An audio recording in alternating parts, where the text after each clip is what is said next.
దేవునికి స్తోత్రం. ప్రియమైన సహోదర సహోదరులకు శుభాభివందనములు. ఈరోజు దేని వాగ్దానము హెబ్రీయులకు రాసిన పత్రిక 11:6.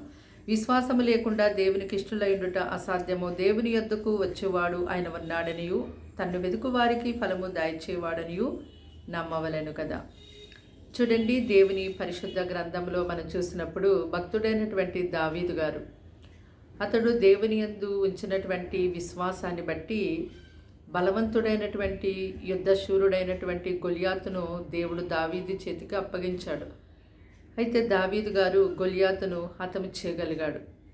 అలాగే కనాను స్త్రీ తన కుమార్తెకి దయ్యం పట్టి పీడించబడుతున్నప్పుడు ఆమె ప్రభువైన యేసుక్రీస్తు వారి యందు విశ్వాసం ఉంచిన విధానాన్ని బట్టి దేవుడు ఆ కనాను స్త్రీ యొక్క కుమార్తెన దెయ్యము నుండి విడిపించారు.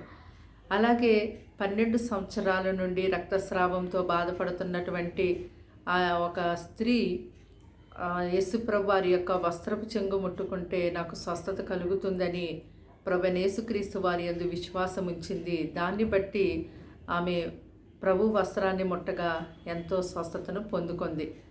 ఇలా అనేక మంది భక్తులు ప్రభువైన యేసుక్రీస్తు వారి యందు విశ్వాసం ఉంచి వారి జీవితాల్లో గొప్ప కార్యాలు వారు చూడగలిగారు.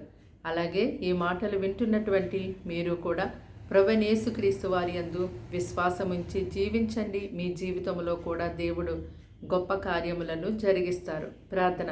దేవానికి వందనములు, స్తోత్రాలు, స్తుతులు చెల్లిస్తాం తండ్రి. ఈ మాటలు వింటున్న నీ బిడ్డలు మీ రక్తంతో కడిగి ముట్టి స్వస్థపరచండి, బలపరచండి. వారికి వారింటి వారికి నీ మహారక్షణ కలిగిచేతండి. మీ యందు విశ్వాసాన్ని వారికి అధికముగా కలిగిచేతండి.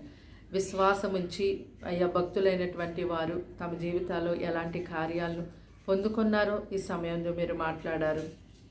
అలాగే నీ బిడ్డలు కూడా నీ యందు విశ్వాసం ఉంచి వారి జీవితంలో అనేకమైన దీవెనలు, ఆశీర్వాదాలు, గొప్ప కార్యాలు చూడడానికి సహాయం చేతండి. ఈ దినమంతా వారికి వారి కుటుంబానికి మీ సన్నిధి తోడుకుంచండి.